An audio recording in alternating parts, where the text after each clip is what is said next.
Jesus Christ was. Good morning, everyone. Most of you know me. But for those who don't, and as I've been introduced, I am Kasey Holmes. I am a junior in high school. I'm not used to saying that, I'm old. For those of you who do know me or who listened to one of the generosity moments a while back, you know that I hate public speaking, so I'm a little surprised I'm up here. But alas, I will push on. I wanted to start off by talking about my faith journey and then get into my Bible verse later. I basically grew up in this church. I went to Sunday school almost every Sunday, which was always followed by choir and then chimes. And that was my routine: church, Sunday school, choir, chimes. I was interested in the things we learned, but it was never a fun experience until Colleen's class or until Net or Zoe. All through Zoe, but mostly Net, is when I really started to learn more things, and I became more interested in my faith. And I started to ask a lot of questions, to which my mother did not always have answers, so to help me, she would guide me towards my grandmother, or she even bought some books for me to read. But I never read those books, so my faith took a little step back. And so now I had all those questions, but not a total motivation to answer them. That lack of motivation came from school because as you get into higher grade levels, you start to realize how many people go to church and how many people don't. And that latter category is huge. Because of that, I think I started to move away from the church, especially through COVID, because people my age just don't go to church. I would say that never changed until last winter when a friend of mine from school and sports would go on runs with me in the cold. During these runs, we would talk about all sorts of things, but since she is also religious, we would talk about faith a lot too. My friend attends the Church of Jesus Christ of Latter-day Saints.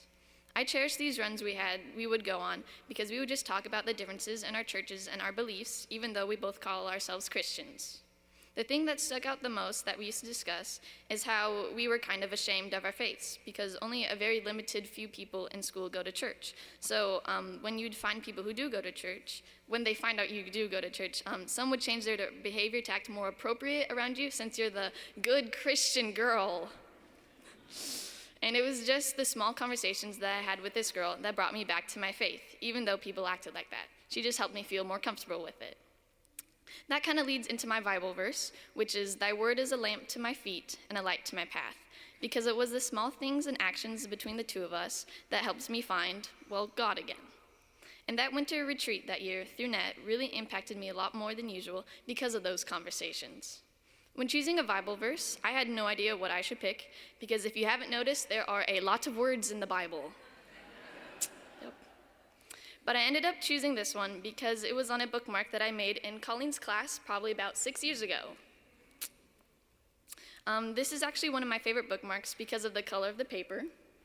But I never really thought twice about the Bible verse on it, so I think that made it the perfect verse. "Thy word is a lamp to my feet and a light to my path." Psalms 119, verse 105. When I hear this, I think of something that is guiding me. I can't always see the light because my head might be blocking it, but it's still all around me. I think that is what my conversations with my friend represented. She made me lift my head again to see the light around me. If I channel my inner Pastor Hector now, I would say that thy word is Jesus and the lamp or the light is God.